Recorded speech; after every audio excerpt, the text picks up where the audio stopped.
जी जनाब। औज़ुबिल्लाहि बिस्मिल्लाहिर्रहमानिर्रहीम सल्लल्लाहु अलैहि वबारक वसल्लम। अस्सलामु अलैकुम। मुझे बताइएगा, आवाज, स्क्रीन और कैमरा सबको क्लियर है? जी, मुझे आवाज, स्क्रीन और कैमरे के ऊपर आपसे फीडबैक चाहिए।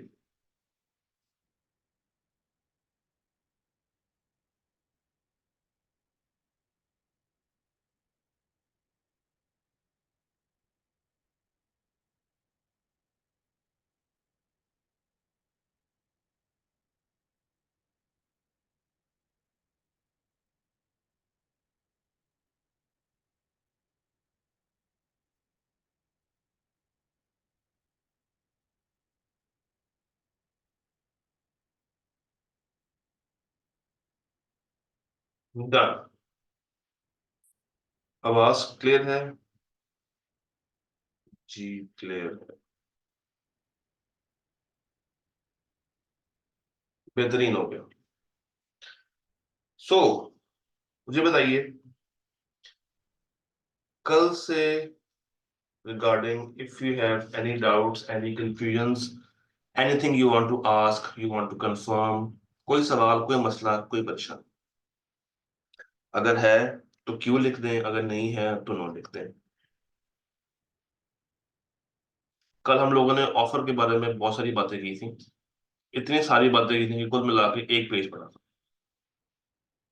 और बीलो में ऐसा ही होता है, हम लोग कम पढ़ेंगे मगर जो पढ़ेंगे उसके पीछे की लॉजिक आपको आनी चाहिए। Once the logic is clear तो फिर कोई मसले वाली बात नहीं है, लिखा आप अपने अल्फाज में भी सकते हैं।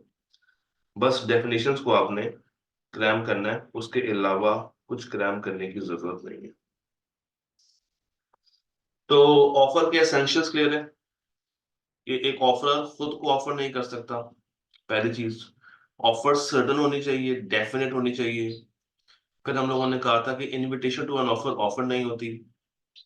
उसके बाद हम लोगों ने बात की थी कि ऑफर को कम्युनिकेट कैसे किया जाए, तो वो सारी बातें क्लियर हैं। देन लैप्स ऑफ ऑफर के अंदर कैसे कैसे ऑफर लैप्स हो सकती है, खत्म हो सकती है, ये बातें भी क्लियर हैं। लैप्स ऑफ टाइम वाला कॉन्सेप्ट, डेथ वाला कॉन्सेप्ट, काउंटर ऑफर वाला कॉन्सेप्ट, कोई सवाल अगर है तो मुझे बता दें। अस्सलाम वालेकुम। जी वालेकुम सलाम। सर हमने कल एक कॉन्सेप्ट पढ़ा था डेथ और इंसैनिटी के बारे में। तो जी उसमें जी। एक सवाल है सर, अगर पर्सनल नेचर का हो कॉन्ट्रैक्ट या ऑफर, पर्सनल किसी बंदे को दिया गया हो और खूबसूरत। डेथ हो जाए। बिल्कुल। तो क्या होगा? लॉ ये कहता है कि अगर एक कॉन्ट्रैक्ट पर्सनल नेचर का हो और ऑफरर की डेथ हो जाए, और ऑफरी जिसने एक्सेप्ट किया और इग्नोरेंस में किया, तो क्या होगा? तो लेट्स से एक कॉन्ट्रैक्ट हुआ था शादी पे गाना गाने का। अब ये ऐसा कॉन्ट्रैक्ट है जो कि पर्सनल स्किल्स रखता है, फैमिली मेंबर्स इसको पूरा नहीं कर सकते। तो बिल्कुल, जो कॉन्ट्रैक्ट पर्सनलाइज्ड स्किल्स से ताल्लुक रखता होगा ना, और उस बंदे की डेथ हो जाए और ऑफरी जिसने कबूल किया है उसको भी ना पता हो, तो वो फैमिली मेंबर से ये चीज रिकवर नहीं कर सकता। हाँ, जो उसने कोई एडवांस वगैरह दिया था वो उसको वापस मिल जाएगा। तो ये बातें हम लोगों ने थोड़ा सा आगे जाके मजीद इसको स्टडी करना है।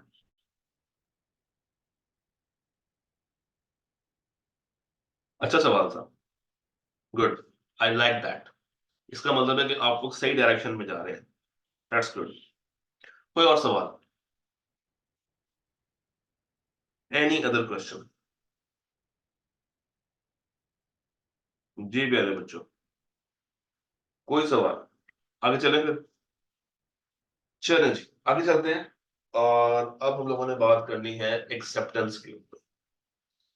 आज का जो हमारा मेन टारगेट है, दैट इज एक्सेप्टेंस। एक्सेप्टेंस और रेवोकेशन। Let's start. एक्सेप्टेंस। अगर आप लोगों को ऑफर के एसेंशियल्स क्लियर है, और अगर आप लोगों को कल का लेक्चर भी क्लियर है, तो आज का लेक्चर कोई इतना मुश्किल नहीं। आज हम लोगों ने पूरे लेक्चर में एक टेक्निकल बात करनी है, उसके अलावा बाकी सारी बातें सीधी हैं। तो सबसे पहले इसकी डेफिनेशन। इसकी डेफिनेशन ये कहती है कि एक बंदा जिसको प्रपोजल की गई है, एक बंदा जिसको प्रपोजल की गई है, when the person to whom the proposal is made signifies his assent। याद है ये अल्फाज ऑफर की डेफिनेशन में रिपीट्स हो रहे थे, signifies, assent, proposal, person। the proposal is said to be accepted, the proposal is said to be accepted। तो अगर अगर आपने किसी बंदे को ऑफर की है, अगर आपने किसी बंदे को ऑफर की है और उस बंदे ने वो ऑफर कबूल कर ली है, मैंने ऑफर की कि भाई मैं तुम्हें ये ब्लैक मार्कर बेचना चाहता हूं, और दूसरी पार्टी ने ये ब्लैक मार्कर खरीदने की ऑफर कबूल कर ली, इसका मतलब है कि मेरी ऑफर, मेरी प्रपोजल क्या हो गई है, my proposal is said to be accepted, my proposal is said to be accepted. When the person to whom the proposal is made, यानी कि दूसरी पार्टी, यानी कि ये बात कर रहा है ऑफरी की, ये बात कर रहा है किसकी, ऑफरी की। क्योंकि हम प्रपोजल किसको देते हैं, ऑफरी को देते हैं। कौन देता है, ऑफर देता है। तो when the person to whom the proposal is made, यानी कि offeree signifies his assent, assent means रजामंदी, सिग्निफाई करना, खुलेआम बताना, सही से कम्युनिकेट कर देना कि हाँ जी मैं इस चीज को लेके तैयार हूं, तो ये प्रपोजल जो कि ऑफरर ने की थी, ये प्रपोजल एक्सेप्टेड मानी जाएगी, यानी कि एक्सेप्टेंस हो जाएगी। इसका मतलब है कि यहाँ पे ऑफर भी हो गई है, एक्सेप्टेंस भी हो गई है, तो हमने प्रॉमिस अचीव कर लिया। और अगर इस प्रॉमिस के अंदर मैं कंसिडरेशन का तड़का लगा दूं तो क्या बन जाएगा, एग्रीमेंट। अच्छा, एक चीज आपने हमेशा याद रखनी, हम लोग ये अज्यूम करके चलते हैं कि लीगल इन्फोर्सेबिलिटी है, हम लोग ये अज्यूम करके चलते हैं कि लीगल इन्फोर्सेबिलिटी हो चुकी है। तो इसका मतलब है कि एग्रीमेंट से कॉन्ट्रैक्ट तक का सफर कोई इतना मुश्किल नहीं है, एग्रीमेंट से कॉन्ट्रैक्ट तक का सफर इतना मुश्किल नहीं है। तो जब भी मैं वर्ड कॉन्ट्रैक्ट बोलूंगा ना एकदम से, तो आपने ये अज्यूम कर लेना है कि उसके पीछे जो लीगल कार्रवाई है वो हो चुकी है, क्योंकि लीगल कार्रवाई का मसला इस एक्ट का है ही नहीं, वो अदालतों का। तो ये एक्ट उसको अज्यूम कर लेता है कि भाई ये एग्रीमेंट और कॉन्ट्रैक्ट के दरमियान जो दीवार थी ना लीगल ऑब्लिगेशन की, वो अचीव हो चुकी है। अच्छा, अब जिस तरह कल हम लोगों ने देखा था एसेंशियल्स, इसके भी एसेंशियल्स हैं। नंबर वन, जिस तरह कल हम लोगों ने एक बात की थी कि ऑफर सर्टन होनी चाहिए, डेफिनेट होनी चाहिए, याद है। इसी तरह जो आपकी एक्सेप्टेंस है, जो आपकी एक्सेप्टेंस है वो भी बिल्कुल एब्सोल्यूट होनी चाहिए, और उसमें किसी भी तरह की आप कंडीशन ऐड नहीं कर सकते। जो जो बंदा एक्सेप्ट कर रहा है, जो दूसरी पार्टी एक्सेप्टेंस दे रही है, उसको वो एक्सेप्टेंस बिल्कुल एब्सोल्यूट टर्म्स के अंदर करनी चाहिए, उसमें वो किसी भी तरह की कोई भी कंडीशन ऐड नहीं कर सकता। अगर वो कोई कंडीशन ऐड कर रहा है, इसका मतलब है कि वो आपको जो एक्सेप्टेंस दे रहा है ना, वो क्वालिफाइड एक्सेप्टेंस है। ये एक वर्ड है जो कि मैंने एक दफा और भी डिस्कस शायद किया था आपसे, दैट इज क्वालिफाइड एक्सेप्टेंस। ये कब होती है, जब दूसरी पार्टी एक्सेप्टेंस तो दे रही है मगर उसमें अपनी कंडीशन ऐड कर रही है। तो हम लोगों ने ये पढ़ा था कि एक्सेप्टेंस मनोवन होनी चाहिए, एज इट इज होनी चाहिए, उसमें किसी भी तरह की कंडीशन दूसरी पार्टी नहीं डाल सकती। और अगर डाल दे तो फिर बॉल ऑफर के कोर्ट में आती है, चाहे तो कबूल करे, चाहे तो उसको मना कर दे। तो acceptance should be absolute and unconditional. If any condition is imposed, अगर कोई कंडीशन डाल दी जाए तो हम उसको क्या कहेंगे, काउंटर ऑफर। फिर वो एक्सेप्टेंस नहीं होती है, फिर वो होती है काउंटर ऑफर, वो कहलाती है काउंटर ऑफर। और काउंटर ऑफर क्या है, ये हम लास्ट डे बहुत तसल्ली से डिस्कस कर चुके हैं। एक्सेप्टेंस हमेशा रीजनेबल मोड में होनी चाहिए, अगेन वर्ड रीजनेबल आ गया, कल भी देखा था रीजनेबल टाइम, आज रीजनेबल मोड। तो लॉ कहता है कि जो एक्सेप्टेंस है ना वो रीजनेबल मोड में करे। कब? जब दूसरी पार्टी ने बताया ना हो कि एक्सेप्टेंस किस तरह चाहिए। जिस तरह मैं अगर एक कंडीशन ऐड कर दूं कि मुझे खत का जवाब खत पे चाहिए, या मुझे एक्सेप्टेंस ईमेल पे चाहिए, व्हाट्सएप पे चाहिए, तो इसका मतलब है कि मैं एक कंडीशन इंपोज कर रहा हूं कि ये चीज मुझे ऐसे चाहिए। और अगर दूसरी पार्टी उसको उस तरीके से नहीं करती है, if acceptance is not made in manner prescribed, अगर मैंने प्रिस्क्राइब कर दिया है मैनर कि मुझे इस तरीके से चाहिए, और दूसरी पार्टी उसको उस तरीके से परफॉर्म नहीं कर पा रही है, तो ऑफरर एक दफा इंसिस्ट करके देखेगा, एक दफा दोबारा कह के देखेगा कि भाई उसको ऐसे कर दो, तुम्हारी मेहरबानी है। और अगर उसने इंसिस्ट नहीं किया, अगर उसने इंसिस्ट ही नहीं किया और वो खामोश हो गया रीजनेबल टाइम के अंदर अंदर, तो माना जाएगा कि उसने ये परफॉर्मेंस या वो एक्सेप्टेंस को कबूल कर लिया है। जिस तरह लेट्स से यही मार्कर है, तो मैं कहूंगा भाई मैं आपको मार्कर बेचना चाहता हूं, आपने मुझे एक्सेप्टेंस देनी है व्हाट्सएप के ऊपर।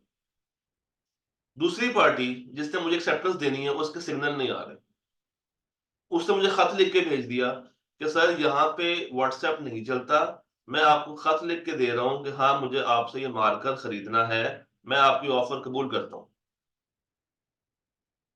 अब जब ये एक्सेप्टेंस मेरे पास आई, मैं दो बातें कर सकता हूँ, या तो मैं उसको दोबारा से इंसिस्ट करूंगा कि नहीं नहीं मुझे तो व्हाट्सएप पे चाहिए, जो मर्जी करो जहां से मर्जी नेट लेकर आओ, मुझे व्हाट्सएप पे चाहिए। और अगर मैंने उसको इंसिस्ट नहीं किया, अगर मैं खामोश हो गया, अगर मैं खामोश हो गया, मैंने उसको इंसिस्ट नहीं किया, तो खामोशी इज इक्वल टू नीम रजामंदी। खामोशी इज इक्वल टू नीम रजामंदी। तो यहां पे मेरा खामोश हो जाना, वो खत पढ़ के चुप हो जाना, ये समझा जाएगा कि मैंने उसकी एक्सेप्टेंस को कबूल कर लिया है, मैंने उस खत को कबूल कर लिया है। तो अगर आपको दूसरी पार्टी से अपनी कंडीशन पूरी करवानी है तो उसको बताना पड़ेगा। और अगर आप खत पढ़ के खामोश हो जाते हैं, कहते हैं बस ठीक है ओके चिल, कोई मसले वाली बात नहीं है, तो ये माना जाएगा कि आपने उसकी जो एक्सेप्टेंस है जो कि दूसरे मोड पे आई है, प्रिस्क्राइब्ड मोड पे नहीं है, दूसरे मोड पे आई है, वो आपने एक्सेप्टेंस कबूल कर ली। Where no mode is specified, acceptance should be made in the usual manner. Usual manner कहते हैं जैसे बिजनेस में चलता है, जैसे उस तरह के बिजनेस में चलता है। एक सेकंड होल्ड कीजिएगा, I will be back.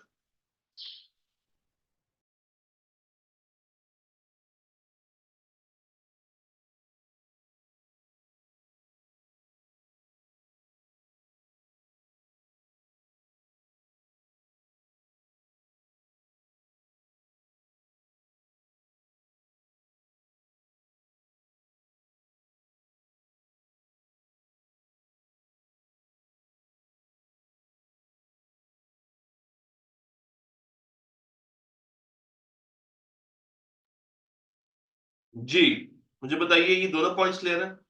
Acceptance should be absolute, it should be unconditional, और अगर कोई कंडीशन ऐड की जा रही है तो वो कहलाएगी काउंटर ऑफर। और दूसरी बात, एक्सेप्टेंस रीजनेबल मोड में होनी चाहिए, एक्सेप्टेंस रीजनेबल मोड में होनी चाहिए। और अगर वो रीजनेबल मोड में नहीं है, अगर वो रीजनेबल मोड में नहीं है, तो देखो या दूसरी पार्टी उसको इंसिस्ट करती है या नहीं करती। ठीक, लेट्स मूव अहेड। आपको याद है हम लोगों ने कल कहा था कि ऑफर को कम्युनिकेट करना, ऑफर को कम्युनिकेट करवाना है, दूसरी पार्टी को बताना है, उसकी अवेयरनेस में लेकर आनी है। क्योंकि जब तक उसको ऑफर ही प्रॉपर्ली कम्युनिकेट नहीं होगी, दूसरी पार्टी ना यस कर सकती है ना नो कर सकती है। इसका मतलब है कि दूसरी पार्टी यानी कि एक्सेप्टर यानी कि ऑफरी, ऑफरी कह लें या एक्सेप्टर कह लें, फॉर द टाइम बीइंग वो अवेयर होनी चाहिए ऑफ द प्रपोजल, प्रपोजल कहते हैं ऑफर को, at the time of acceptance. तो जब तक दूसरी पार्टी को मुकम्मल अवेयरनेस नहीं है, यानी कि जब तक दूसरी पार्टी को मुकम्मल वो चीज कम्युनिकेट नहीं हुई, जब तक उसको प्रॉपर अवेयरनेस नहीं है, वो चीज मुकम्मल उसको कम्युनिकेट नहीं हुई, वो उसको कभी भी एक्सेप्ट नहीं कर सकती। तो इसके लिए उसकी कम्युनिकेशन जरूरी है, और उससे क्या होगा, दूसरी पार्टी को अवेयरनेस मिलेगी, दूसरी पार्टी को अवेयरनेस मिलेगी। एक्सेप्टेंस कब हो, आपने एक्सेप्टेंस करनी है बिफोर लैप्स ऑफ ऑफर, यानी कि ऑफर के खत्म होने से पहले पहले एक्सेप्टेंस आ जानी चाहिए। उर्दू में लिख लें, मैं लिख देता हूं, ऑफर के खत्म होने से पहले एक्सेप्टेंस आ जानी चाहिए। अदरवाइज जब ऑफर ही लैप्स हो गई तो एक्सेप्टेंस तो हो ही नहीं सकती। जिस तरह कॉलेज ने कहा कि भाई 10 दिन तक ये ऑफर वैलिड है, तो 11वें दिन तो ऑफर लैप्स हो गई। अब अगर एक बच्चा 12वें दिन आता है तो जनाब मुझे आपकी ऑफर कबूल है, तो वो ऑफर क्या हो चुकी है, ऑलरेडी लैप्स हो चुकी है, वो ऑफर ऑलरेडी खत्म हो चुकी है। तो उस केस में ये ऑफर कबूल हो ही नहीं सकती, क्यों, लैप्स हो चुकी हुई है। तो acceptance must be given before lapse of the, offer के खत्म होने से पहले पहले, ऑफर के खत्म होने से पहले पहले इसको कम्युनिकेट करना भी जरूरी है, इसको एक्सेप्ट करना भी जरूरी है, दूसरी पार्टी को अवेयरनेस में लाना भी जरूरी है। जी, अभी तक हम लोगों ने 4 बातें देखी हैं। नंबर 1 हम लोगों ने कहा अनकंडीशनल होनी चाहिए, फिर कहा रीजनेबल मोड में होनी चाहिए, फिर कहा ऑन टाइम होनी चाहिए, अब कहा लैब से पहले पहले आ जानी चाहिए। आगे चलते हैं। Important concept, very very important concept. मैं चाहूंगा कि यहां पर अब आप लोग थोड़ा सा एक कागज कलम ले आए, जल्दी से पेन पेंसिल पकड़ लें। वेरी इंपॉर्टेंट, एक्सेप्टेंस की कम्युनिकेशन बहुत इंपॉर्टेंट है इस चैप्टर के अंदर। वाहिद जो टेक्निकल पॉइंट है वो ये है इस पूरे चैप्टर में, एक्सेप्टेंस की कम्युनिकेशन, क्योंकि यहाँ पे थोड़ा सा मुख्तलिफ रूल है। तो मुझे बताइए कि आप लोगों के पास कागज कलम है, पेन पेंसिल, कोई सफा वगैरह रखा हुआ है पास अपने? ठीक है, you are ready to note. इस चीज को अंडरस्टैंड करते हैं एक एग्जाम्पल से। लेट से मिस्टर ए ने मिस्टर बी को ऑफर की, मिस्टर ए ने मिस्टर बी को ऑफर की। मिस्टर ए ने खत लिखा था, खत लिखा था 5 जनवरी को, जो कि मिस्टर बी के पास पहुंचा 25 जनवरी को। और ऑफर ये की थी, ऑफर ये की थी कि मैं मैं तुमसे मैं तुमसे मार्कर्स खरीदना चाहता हूं 30 रुपए के हिसाब से। और कितने मार्कर्स, मैं तुमसे 1000 मार्कर्स खरीदना चाहता हूं 30 रुपए के हिसाब से।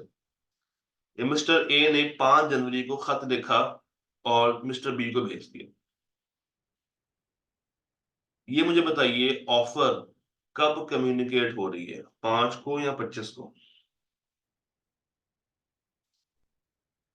इस ऑफर की कम्युनिकेशन कब पूरी होगी, 5 को होगी या 25 को होगी? 25 को होगी। तो मैं ये कह सकता हूं कि ये ऑफर 25 को कम्युनिकेट हुई है, ये ऑफर 25 को कम्युनिकेट हुई है। ठीक है, ओके। अब खतों के जमाने में ना, खतों के जमाने में टाइम लगता है। ये व्हाट्सएप तो है नहीं, या ईमेल तो है नहीं कि रातों रात जवाब आ जाएगा, या विद इन 48 आवर्स आपको जवाब मिल जाएगा, या व्हाट्सएप के अंदर यहां मैसेज किया 5 मिनट में जवाब आ गया। खत टेक्स टाइम, पोस्ट टाइम लेती है। और हमारा एक्ट कौन सा है? 1872 का एक्ट, 1872 का act. Mister B, mister B, जरा ये मुझे बताइए, ए अपने मार्कर्स बेचना चाहता है बी को, तो बी को, ए को पैसे पे करने, यानी कि बी ने ए को पैसे पे करने हैं। कितने पे करने हैं? 1000 को अगर मैं 30 से मल्टीप्लाई करूं, बताइएगा सर, 1000 को अगर मैं 30 से मल्टीप्लाई करूं तो आंसर क्या आएगा? 1000 को 30 से मल्टीप्लाई कीजिएगा, 30,000, 30,000। मिस्टर बी ने, मिस्टर बी ने मिस्टर बी ने 28 तारीख को, मिस्टर बी ने 28 तारीख को खत डाला एक्सेप्टेंस का, खत डाल दिया एक्सेप्टेंस का, जो कि मिस्टर ए को मिला, जो कि मिस्टर ए को मिला 28 है ना, तो इसको करते हैं 28 जनवरी, हम कर लेते हैं 20 फेब, क्योंकि खत पहुंचने में टाइम लेता है। ऊपर भी अगर आप लोग गौर करें ना, इन दो डेट्स के बीच में 20 डेज का गैप था। तो बी ने खत डाल दिया 28 तारीख को, जो कि मिस्टर ए को मिला 20 फरवरी को, जिसमें लिखा था कि मैं तुमसे ये मार्कर्स खरीदने को तैयार हूं, और मैंने ये पैसे साइड पे रख लिए हैं, जब तुम कहोगे मैं तुम्हें ट्रांसफर कर दूंगा, जब तुम कहोगे मैं तुम्हें ट्रांसफर कर दूंगा। तो मिस्टर बी ने वो पैसे साइड पे कर लिए, मिस्टर बी ने उन पैसों का कुछ नहीं किया। हालांकि मिस्टर बी अगर चाहता तो उन पैसों से और बहुत कुछ खरीद सकता था। मैं बात कर रहा हूँ 1872 की, ये पैसे उस जमाने के लिए बहुत है। मगर मिस्टर बी ने क्या किया? मिस्टर बी ने अपना एसेट साइड पे कर लिया, कि कहा नहीं, मैंने मार्कर ही खरीदने, मैंने जबान दे दी, मैंने जबान दे दी। एक्सेप्टेंस के केस में ना, आपने एक रूल याद रखना है। एक्सेप्टेंस के केस में एक रूल ये है कि कम्युनिकेशन कब पूरी होगी, ये दोनों पार्टीज के लिए दो डिफरेंट डेट्स हैं, दोनों पार्टीज के लिए दो डिफरेंट डेट्स। ये ऑफर में नहीं था। ऑफर में there was a single date. Offer में कब कम्युनिकेशन पूरी हो रही है? 25 तारीख को। मगर एक्सेप्टेंस के केस में ए के लिए डेट कुछ और बनेगी, बी के लिए डेट कुछ और बनेगी। अब देखिए रूल, लॉ ये कहता है कि भाई जिस दिन बी ने खत पोस्ट किया, जिस दिन बी ने खत पोस्ट किया, अपनी एक्सेप्टेंस रवाना कर दी, अपनी एक्सेप्टेंस रवाना कर दी, उस वक्त लॉ ने बाउंड कर दिया ए को, लॉ ने बाउंड कर दिया ए। लॉ ने क्यों बाउंड किया होगा ए को? क्योंकि मिस्टर बी ने अपने पैसे साइड पे कर दिए हैं, सिर्फ ए से मार्कर खरीदने के लिए। तो अगर उसको पता चले 20 दिन के बाद कि भाई वो मार्कर तो कोई और बेच चुका है, तो मिस्टर बी का नुकसान हो जाएगा, मिस्टर बी को दुख होगा। तो उसको दुख से बचाने के लिए जिस दिन उसने खत डिलीवर कर दिया, खत को पोस्ट में डाल दिया, खत रवाना कर दिया, मिस्टर ए बाउंड हो गया। यानी कि मिस्टर ए के लिए जो एक्सेप्टेंस की डेट आएगी, वो आएगी 28 जनवरी। तो मिस्टर ए 28 जनवरी पे बाउंड हो चुका है। मिस्टर ए के लिए एक्सेप्टेंस पूरी कब हो गई है? 28 जनवरी को। मिस्टर ए के लिए एक्सेप्टेंस की डेट कब पूरी हो गई है? 28 जनवरी को। और खत पहुंचा मिस्टर ए के पास खत पहुंचा मिस्टर ए के पास 20 फेब पे। मिस्टर ए ने खत खोला, खत में लिखा था मैं मिस्टर बी कबूल करता हूं। खत कब मिला? 20 फेब पे। तो जिस दिन खत मिलेगा ए को, जिस दिन खत मिलेगा बी बाउंड हो जाएगा। बी का बाउंड हुआ है 20 फरवरी के ऊपर। बी का बाउंड हुआ है 20 फरवरी के ऊपर। तो ये बात आप लोगों ने हमेशा याद रखनी है कि एक्सेप्टेंस के केस में, याद रखिएगा, एक्सेप्टेंस के केस में हमेशा दो डेट्स होंगी।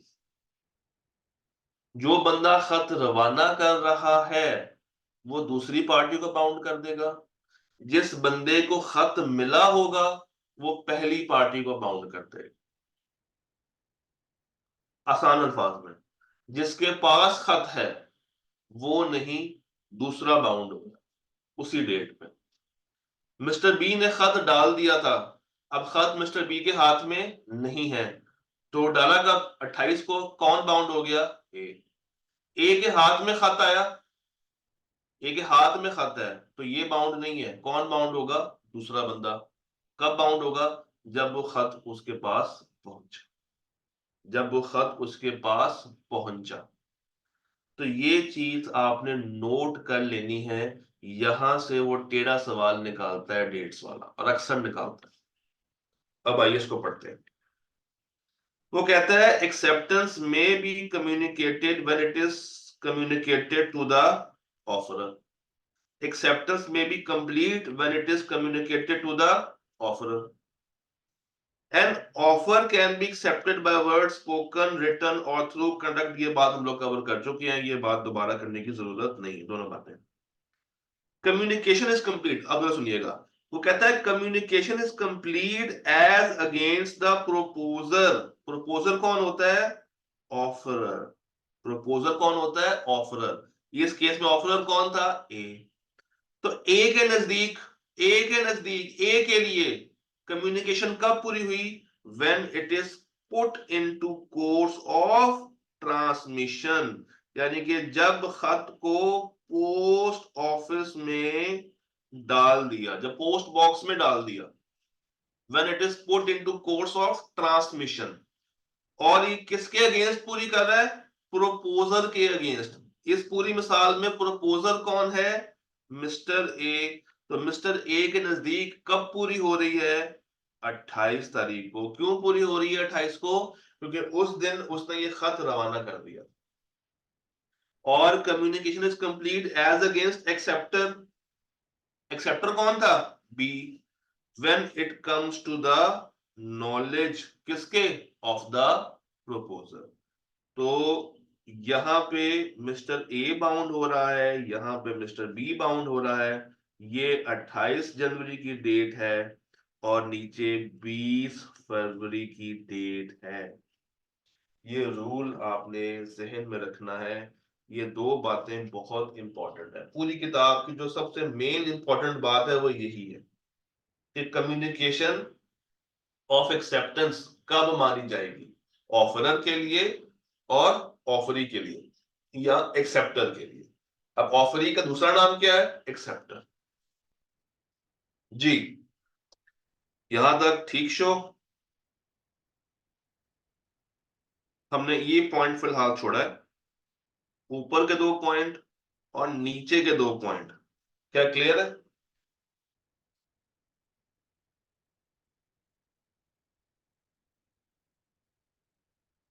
ठीक। अब जरा चलते हैं आगे थोड़ा सा। अब एक कॉन्सेप्ट आ रहा है नेगेटिव कंफर्मेशन का। नेगेटिव कंफर्मेशन का वो कहता है एक्सेप्टेंस नेगेटिव कम्युनिकेशन से नहीं की जा सकती। यानी कि मैं आपको चाहता हूं कि मैंने आपको ये बोर्ड मार्कर बेचना है, मैंने ऑफर की है, और मैंने ऑफर में लिखा है कि अगर मुझे तुमसे जवाब नहीं आया तो मैं ये मान लूंगा कि तुम्हें मेरी ऑफर कबूल है। जिस तरह मूवीज में नहीं होता कि अगर तुमने मेरे खत का जवाब ना दिया तो मैं ये समझ जाऊंगा कि तुम्हें मेरा प्यार कबूल है। तो लॉ कहता है कि ये फिल्मी सीन यहां पे नहीं चलाना है। ये इस तरह की नेगेटिव कंफर्मेशंस नहीं करनी कि अगर तुमने मुझे खत का जवाब ना दिया, तुम खामोश रही, तो मैं समझ जाऊंगा कि हाँ तुम्हें ये चीज कबूल है। तो ये मजाक यहाँ पे नहीं चलेगा। एक्सेप्टेंस कभी भी नेगेटिव कम्युनिकेशन या नेगेटिव कंफर्मेशन के थ्रू नहीं की जा सकती। अगर आपको कबूल है तो बकायदा बताएं, रीजनेबल मोड पे बताएं। और अगर कबूल नहीं है फिर भी बताएं, कबूल नहीं है फिर भी बताएं। तो नेगेटिव कंफर्मेशन कुछ नहीं है कि भाई अगर तुमने इतने टाइम में जवाब ना दिया तो मैं ये अज्यूम कर लूंगा कि तुम्हें ये चीज कबूल है। ये वाला मजाक नहीं चलेगा, ये वाला मजाक नहीं चलेगा कि अगर तुम्हारी तरफ से जवाब ना आया तो मैं ये मान लूंगा कि तुम्हें मेरी बात मंजूर है, सॉरी। ये कॉन्सेप्ट यहाँ पे अप्लाई नहीं होगा। एक्सेप्टेंस कभी भी नेगेटिव कंफर्मेशन के थ्रू नहीं ली जा सकती। इसकी बहुत बड़ी रीजन है। फॉर एग्जाम्पल, मैंने खत भेजा, खत रास्ते में गुम हो गया, दूसरी पार्टी तक खत पहुंचा ही नहीं। जब पहुंचा ही नहीं तो वो अवेयरनेस आई नहीं। जब अवेयरनेस ही नहीं आई तो वो कैसे हाँ या ना में फैसला करेगा। और जब खत ही नहीं पहुंचा, जवाब ही नहीं आएगा, मैं यहाँ पे बैठ के खुश हो रहा हूँ कि यस वेरी गुड, जवाब नहीं ना आया, इसका मतलब है कि उसको मेरे ये बात मेरी कबूल हो गई है। तो ये नहीं होगा। नेगेटिव कंफर्मेशन जैसी कोई चीज एग्जिस्ट नहीं करती। नेगेटिव कंफर्मेशन जैसी कोई भी चीज एग्जिस्ट यहाँ पे नहीं करेगी। Am I clear on this point? क्या ये सारे पॉइंट्स क्लियर हैं इस स्लाइड वाले? जी। तो एक्सेप्टेंस कभी भी नेगेटिव कंफर्मेशन में नहीं होगी। डन। एक्सेप्टेंस वाली बात हम लोगों ने अंडरस्टैंड की। Okay.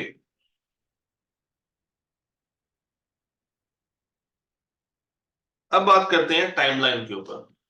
Offer, acceptance and revocation की टाइमलाइन।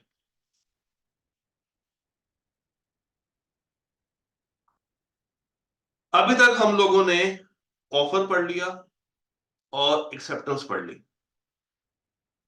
अब हम लोगों ने रेवोकेशन की बात करनी है। रेवोकेशन कहते हैं खत्म कर देना, रिवोक कर देना, वापस ले लेना, वापस ले लेना। एक सवाल पूछूंगा बस आपसे, आपने मुझे उसका आंसर बताना तो आपको बात समझ आ जाएगी। आसान सा एक सवाल पूछने वाला हूं। ए ने बी को खत भेजा ऑफर का, 10 तारीख को बना लिया था, डाल दिया था, और 25 तारीख को खत पहुंचा। बी ने 28 तारीख को एक्सेप्टेंस का खत रवाना किया, जो कि ए को मिला 10 तारीख को, या इसको चेंज कर लेते हैं, जो कि ए को मिला 12 तारीख।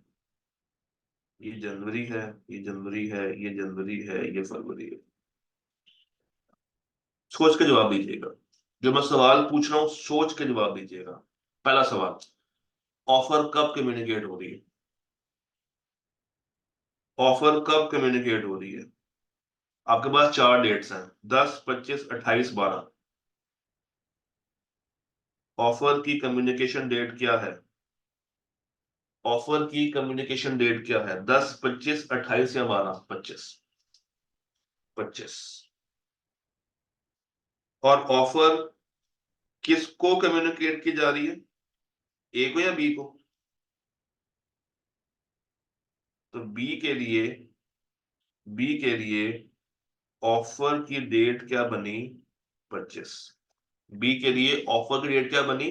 25। अच्छा, बी ने 28 तारीख को खत डाल दिया, ए को मिला 12 तारीख पे।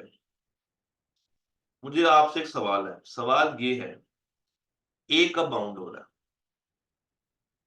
ए कब बाउंड हो रहा है? ए के नजदीक एक्सेप्टेंस कब पूरी हो रही है? ए के नजदीक एक्सेप्टेंस कब पूरी हो रही है?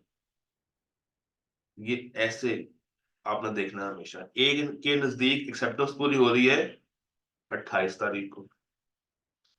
चलिए, सवाल ये है, ए अपनी ऑफर कब तक रिवोक कर सकता है? ए अपनी ऑफर कब तक रिवोक कर सकता है?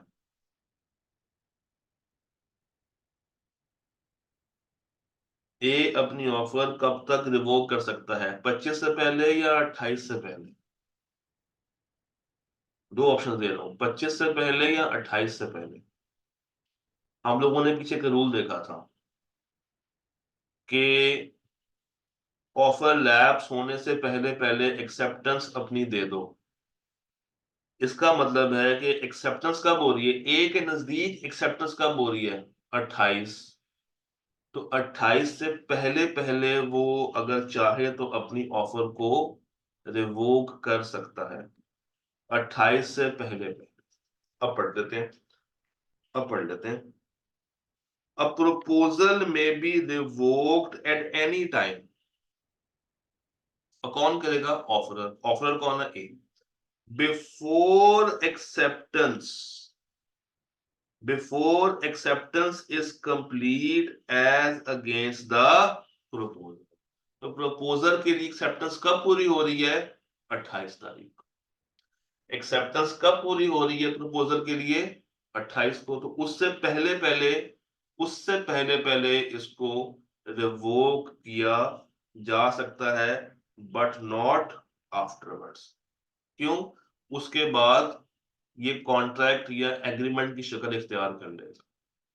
तो उससे पहले पहले आप इसको रिवोक कर सकते हैं, उसके बाद नहीं। उसके पहले पहले कर सकते हैं, उसके बाद नहीं, यानी कि ऑफर 28 से पहले पहले रिवोक की जा सकती है, उसके बाद आप उसको रिवोक नहीं कर सकते। क्या ये कॉन्सेप्ट क्लियर हो चुका है मेरे बच्चों का? ऑफर की रिवोकेशन की टाइमिंग समझ आई है?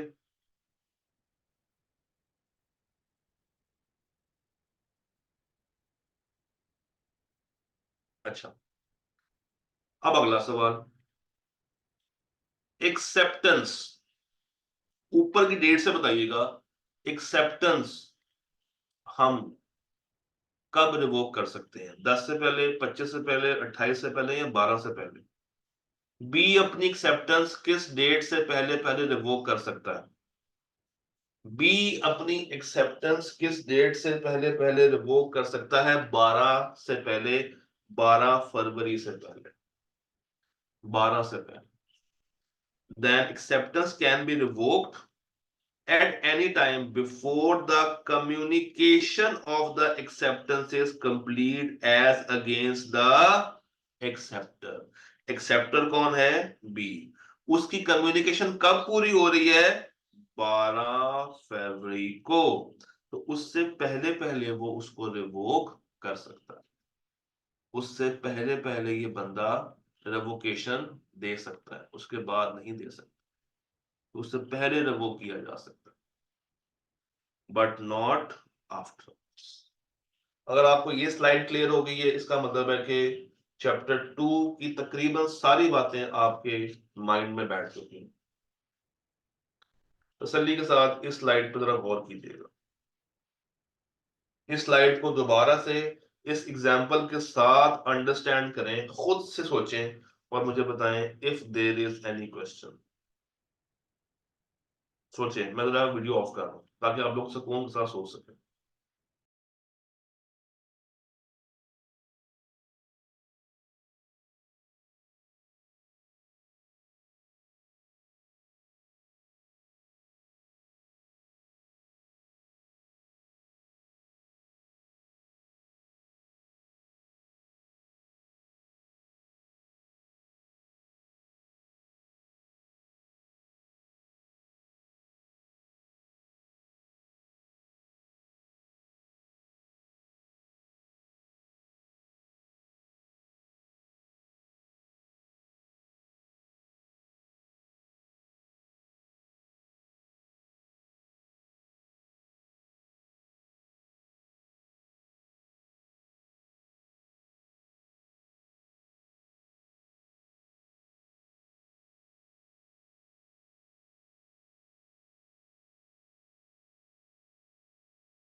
जी, क्लियर है? अच्छा, अब एक काम करता हूं, मैं अगला कॉन्सेप्ट इसमें ऐड करूंगा, जो कि हमारी आज की आखिरी बात होगी, और इसको मैं जोड़ता हूं एक ब्लैंक स्लाइड के ऊपर। एक एग्जांपल डिटेल से करते हैं दोबारा से, ताकि आपको बात मजीद समझ आए। ओके, एक एग्जांपल लेके चलते हैं डिटेल्ड, सारे कॉन्सेप्ट्स को जोड़ते हैं। मैं कहता हूं मिस्टर उसामा, और दूसरी पार्टी है, उसको रेड से कर लेते हैं, मिस्टर क्या नाम है, मिस्टर सभी कर लेते हैं। दो लोग हैं, एक उसामा है, एक सभी है। मिस्टर उसामा ने ऑफर की मिस्टर सभी, ये ऑफर ये ऑफर ये ऑफर हुई है वही 10,000 बोर्ड मार्कर्स मल्टीप्लाई बाय 30 रुपए का ईच।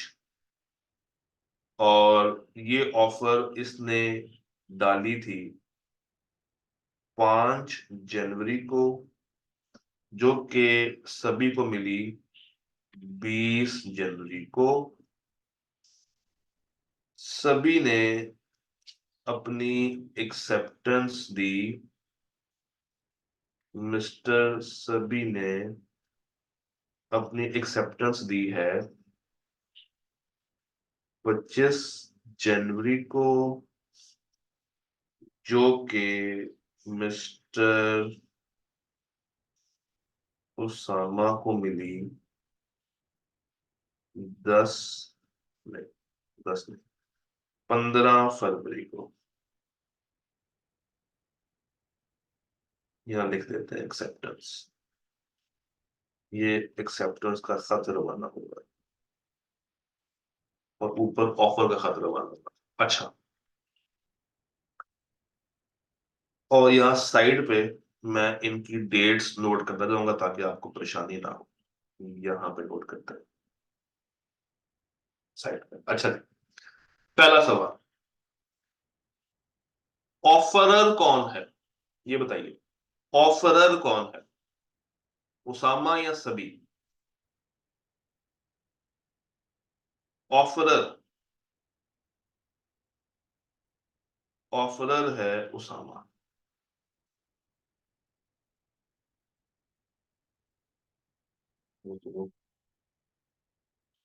ऑफरर है उसामा। अच्छा, ऑफरी कौन है? ऑफरी है सभी। अच्छा, तो ऑफरर की ऑफर कब पूरी हो रही है? ऑफर किस दिन कम्युनिकेट हो रही है? कम्युनिकेशन ऑफ ऑफर हो रही है, कम्युनिकेशन हो रही है 20 जनवरी को। कम्युनिकेशन पूरी हो रही है 20 जनवरी। बेहतरीन, बेहतरीन बात कर दी आप लोगों ने। अच्छा, अगला सवाल, एक्सेप्टेंस, जरा मुझे बताइएगा, एक्सेप्टेंस की कम्युनिकेशन उसामा के अगेंस्ट क्या है, और सभी के अगेंस्ट क्या है? उसामा के अगेंस्ट क्या है? उसामा के नजदीक कब एक्सेप्टेंस पूरी हो रही है? 25 तारीख को, 25 जनवरी। और सभी के नजदीक एक्सेप्टेंस कब पूरी हुई? जब ऑफर को पहुंच गई, यानी कि कौन सी फेब है, 15 फेब। 15 फेब, बेहतरीन हो गया, बेस्ट हो गया। अगला सवाल, अगला सवाल, ऑफर किस दिन से पहले पहले रिवोक की जा सकती है? ऑफर किस दिन से पहले पहले रिवोक की जा सकती है? 25 से पहले पहले। तो रेवोकेशन ऑफ ऑफर ये हो सकती है 25 से पहले पहले। 25 से पहले पहले। एक्सेप्टेंस से पहले पहले है। ये अक्सर बच्चे गलती करते हैं। ये 20 नहीं आएगा, 25 आएगा। एक्सेप्टेंस से पहले पहले आप अपनी ऑफर को रिवोक कर सकते हैं। एक्सेप्टेंस से पहले पहले आप अपनी ऑफर को रिवोक कर सकते हैं। एक्सेप्टेंस कब हो रही है? एक्सेप्टेंस कब हो रही है? एक्सेप्टेंस हो रही है 25 को। अच्छा, और रेवोकेशन ऑफ एक्सेप्टेंस ये कब होगी? अगर सभी ने अपनी एक्सेप्टेंस को वापस से विड्रॉ करना हो तो वो किस डेट से पहले पहले विड्रॉ कर सकता है? 15 फेब से पहले पहले। 15 फेब से पहले। अच्छा जी, अब आज की आखिरी बात, रेवोकेशन ऑफ ऑफर का खत।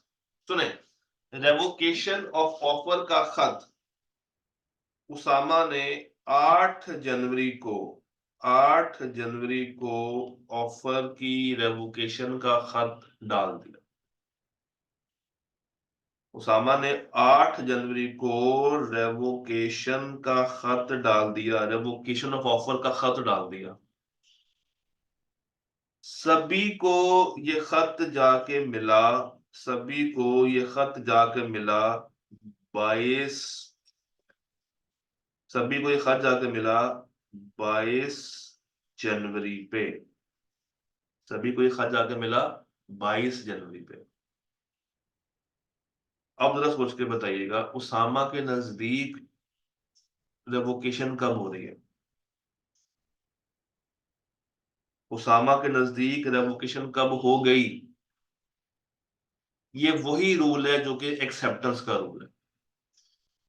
उसामा ने, जी सॉरी, ये वो रूल उसका ऑपोजिट है। रेवोकेशन का रूल ये है, रेवोकेशन ऑफ एक्सेप्टेंस का रूल ये है कि जिस दिन उसामा ने खत डाला, जिस दिन उसामा ने खत डाल दिया, उसामा के नजदीक 8 जनवरी, as against the person who makes it. और जिस दिन सभी को खत मिला, ऑफर ऐसे होती थी ना, तो सभी के नजदीक ये कब पूरी होगी? 22 को। सभी के नजदीक ये कब पूरी होगी? जब उसकी नॉलेज में आ जाएगी। तो उसामा के लिए ऑफर कब रिवोक हो रही है? 8 जनवरी। ये 18 नहीं है, 8 जनवरी। 8 जनवरी। और सभी के लिए रेवोकेशन कब हो रही है? 22 जनवरी। ये वही रूल है जो कि ऑफर का था। तो सभी जिसको ऑफर की गई है वो देखें, 22 को रेवोकेशन हो गई है। एक्सेप्टेंस कब हो रही है? 25 को। तो क्या ये रेवोकेशन वैलिड है? क्या ये रेवोकेशन वैलिड है? सिंपल सा रूल है ना। उसामा ने 8 तारीख को खत डाल दिया रेवोकेशन का, खत मिला 22 तारीख को रेवोकेशन ऑफ ऑफर का। एक्सेप्टेंस होनी थी 25 तारीख पे। एक्सेप्टेंस होनी थी 25 तारीख पे। हमने कहा था एक्सेप्टेंस से पहले पहले रिवोक किया जा सकता है। तो रेवोकेशन डेट है 22 जनवरी। रेवोकेशन डेट क्या है? 22 जनवरी। तो क्या ये रेवोकेशन डेट इस एक्सेप्टेंस डेट से पहले पहले आ गई है? क्या मैं इस रेवोकेशन को वैलिड रेवोकेशन कह सकता हूं? क्या मैं इस रेवोकेशन को वैलिड रेवोकेशन कह सकता हूं? और अगर ये खत पहुंचता 26 जनवरी को, अगर ये खत पहुंचता 26 जनवरी को, तो क्या तब ये वैलिड होती? क्या तब ये वैलिड नहीं होती? इसी तरह सभी ने सभी ने अगर अपनी एक्सेप्टेंस को रिवोक करना है, सुनिएगा गौर से, सभी ने अगर अपनी एक्सेप्टेंस को रिवोक करना है तो उसने खत डाल दिया 29 जनवरी पे। उसने खत डाल दिया 29 जनवरी पे, जो कि उसामा को मिल गया 10 फेब के ऊपर। उसामा को मिल गया 10 फेब के ऊपर। मुझे बताइए रेवोकेशन की डेट क्या होगी? रेवोकेशन की डेट क्या होगी उसामा के लिए? उसामा के लिए रेवोकेशन की डेट क्या होगी? उसामा के लिए रेवोकेशन की डेट क्या होगी? जब उसकी नॉलेज में आया, जब उसकी नॉलेज में आया कि भाई रिवोक हो चुका है, तो that is 10th। That is 10th। तो क्या ये 15 से पहले पहले है? क्या ये 15 से पहले पहले है? क्या ये 15 से पहले पहले है? ये 15 से पहले पहले है। तो ये एक्सेप्टेंस रिवोक की जा सकती है। और अगर ये पहुंचती 17 फेब को, अगर ये पहुंचता खत 17 फेब को, तो क्या उस वक्त ये रेवोकेशन ऑफ एक्सेप्टेंस मानी जाती?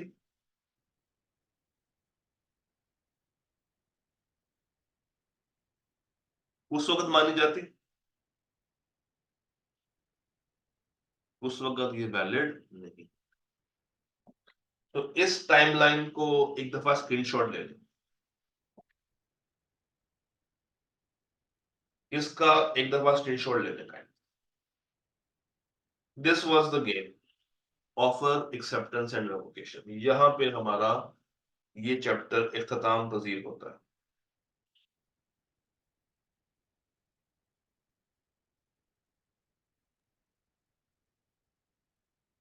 सर, जी जी। सर आपने यहाँ पर एक सवाल किया कि रिवोक ओसामा के नज़दीक कब हुआ, जी 8 जनवरी को। जी। तो सर क्या ये मैटर करता है, क्योंकि रिवोक ओसामा के नज़दीक तो हुआ लेकिन कम्यूट नहीं हुआ, कम्युनिकेशन नहीं हुई। मैं आपका सवाल समझा नहीं। यानी कि जो रिवोकेशन है वो ओसामा के नॉलेज में तो है, लेकिन देखें सभी के नॉलेज उसामा में ने, अभी नहीं है। ठीक है, उसामा ने 5 को पहले ऑफर कराई कि 10,000 बोर्ड मारकर 30 रुपए के हिसाब से। उसको ख्याल आया कि नहीं यार, ये मैंने सस्ते बेचनी है, ये कम से कम 40 का होना चाहिए था। तो उसने 8 जनवरी को पीछे पीछे रेवोकेशन का खत रवाना कर दिया। उसने 8 को खत रवाना कर दिया, अपनी रेवोकेशन ऑफ ऑफर का खत, जो कि जाके सभी को मिला है कब? 22 तारीख पे। ऑफर की कबूलियत किसने करनी है? उसामा ने करनी है? नहीं। किसने करनी थी? सभी ने सब। करनी। सभी ने करनी है। उसके लिए वैलिड डेट क्या है? एक्सेप्टेंस से पहले पहले।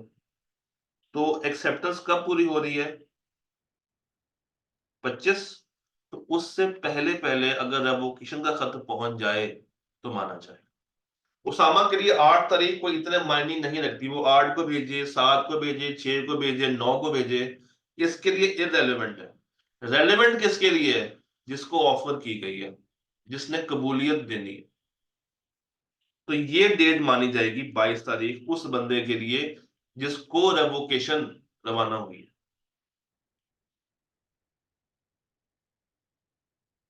क्लियर होगी बात? डन। और कोई सवाल? जी, कोई और सवाल? आपको एक होमवर्क दूं, इसी टाइमलाइन के ऊपर एक होमवर्क दे के जाओ। अच्छा जी। ये अब आपने एक सवाल मैं आपको दे रहा हूं, इस सवाल का ना स्क्रीनशॉट ले लें काइंडली।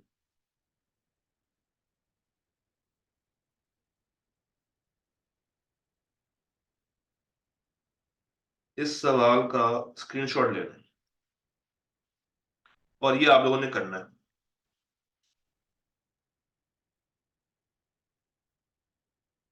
ये सवाल करेंगे ना, आपके सारे मसले खत्म हो जाएंगे।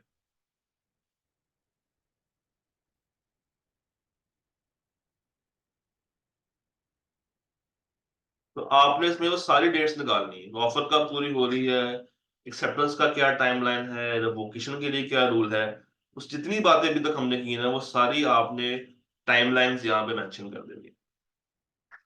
डन।